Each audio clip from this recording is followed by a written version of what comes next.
Ketika bayi ini menangis, orang tuanya melakukan hal aneh kepadanya, tapi berhasil. Mereka mengambil logam berbentuk cawan dan memukulnya. Getaran dari cawan itu menimbulkan getaran gelombang yang disebut dengan white noise.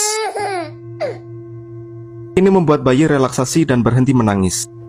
White noise adalah sekumpulan suara dengan frekuensi stabil, konsisten, dan merata untuk membantu meningkatkan kualitas tidur.